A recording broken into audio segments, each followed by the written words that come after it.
lifestyle foundations. When it comes to fat loss, most people focus on training and nutrition, but your lifestyle actually has a massive role in how you feel, how your body responds, and more importantly, how sustainable your results are when you finish your fat loss phase. Okay, so we're going to talk about the key pillars of sleep, stress, hydration, movement, and supplements, and another area which often gets overlooked, which is sort of part of training, called NEAT, or non-exercise activity thermogenesis.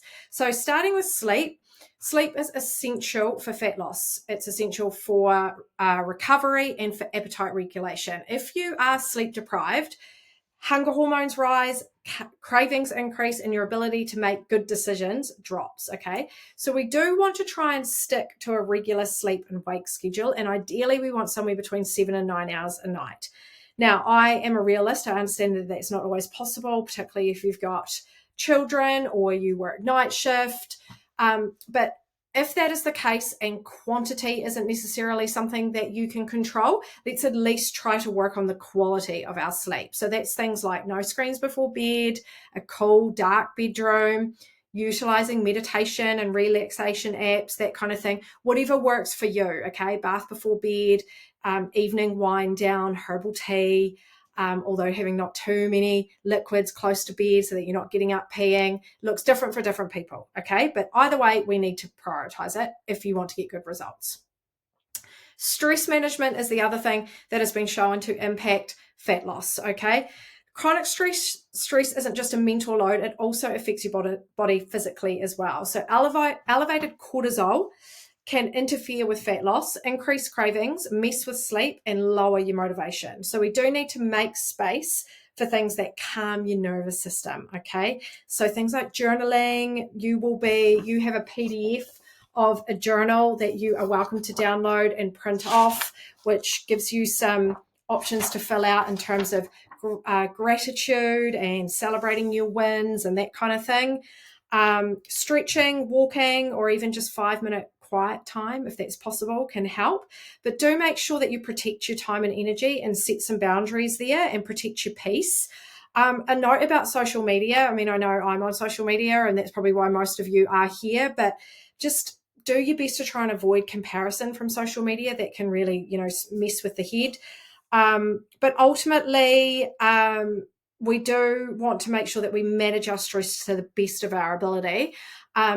In the welcome pack, which is in the PDF section in the group part of the Trainerize app, there is a little what's called a 4x4 box breathing method, which you might want to try for times where you feel stressed. Okay, right. Hydration. So hydration supports energy, digestion, and appetite regulation. So even mild hydration can actually lead to hunger.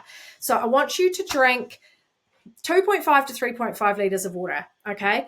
I want you to start your day with a big glass of water, put it by your bed at night so that as soon as you wake up in the morning after you've weighed yourself, if you are, then you drink your water. You can add lemon, mint, cucumber, or flavoured water drops to try and help if you're not into water, okay? Sparkling water is fine as well. Sip it throughout the day, habit stack. For example, have a glass of water every time you eat, for example.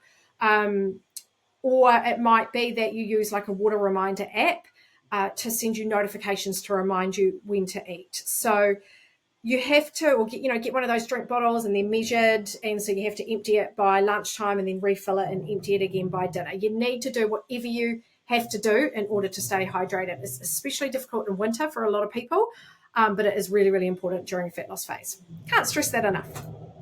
Oh, and things like herbal teas and that kind of thing are included as part of your hydration. Supplements. Okay, supplements are just that, supplemental, all right? So they're useful once your basics are dialed in. So if you think of baking a cake, your cake, like all the ingredients that make that up, are things like your training, your nutrition, and your lifestyle practices, and your accountability and your support. The supplements are kind of like the icing or the sprinkles on the top, okay? They don't really make or break the cake, right? But there are a few that can support your health goals. I have a list of them in the file section of the group that you're in on the Trainerize app. I do advise you to check with your GP before you start taking any supplements. I'm not a doctor, and it's really important, particularly if you're taking medications, that you have them checked, that there's no sort of sort of effects in terms of that supplement affecting what you're taking. But there are some supplements that have been shown to help with fat loss, and these are magnesium bisglycinate. Okay, this can help with sleep, mood, and muscle recovery. Creatine, you've probably heard me bang on about creatine before. It improves strength, performance, and brain health. Omega-3s, especially if you're not eating any fatty fish. It's really good for immunity, brain health. Vitamin D3 with a K2 in it, especially if you're not outside much, especially if you're in the South Island, especially in winter. Protein powder if needed, or an essential amino acid if needed. We will talk about this more as we go through the program, but like I said, it's not a priority from the outset, your supplements, but a protein powder can be really helpful, particularly if your daily protein intake is actually on the low side. It can be a quick and easy way to get your protein up before we start to ideally get the majority of your protein from whole foods. Another one is Good Green Vitality by Nuzest. This is kind of what I call nutrient insurance. This is the best greens powder on the market by far. There's a lot of kind of average ones out there.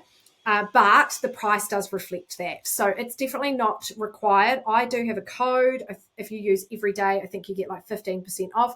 So none of these are essential, especially if they don't fit your budget. But lots of people ask about supplements and they can help. Okay.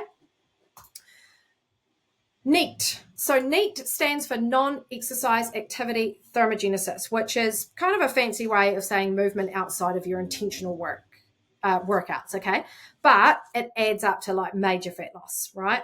So it's all the movement you do outside your workouts, walking, housework, wrangling the kids, fidgeting. It might not feel like much, but it really does add up, okay? And it has a big impact on metabolism and energy burn, and we want to try and get it up as much as possible. It's also really good just for our overall health. So there's a number of different ways to get your NEAT up. Things like 10-minute walks after meals, so habit stacking again, and this is also shown to help with insulin sensitivity and our blood glucose levels. Walk and talk. If you're taking a phone call, talk and walk. Take the stairs, not lifts, park further away. Every 60 to 90 minutes, if you've got a sedentary job, set your alarm to get up, and even just 5 minutes of walking or 2 minutes of walking or running up and down the stairs will add up. Ideally, for health reasons, we want to be aiming to get around 8,000 plus steps per day. But start where you are and we'll build from there, okay? There's kind of this like idea that 10,000 is this magic number. That isn't actually the case. Generally, over 8,000 is good for health, but the more you move in terms of steps from a caloric point of view, you're going to get more fat loss, okay? So that is lifestyle habits. Yeah, all good.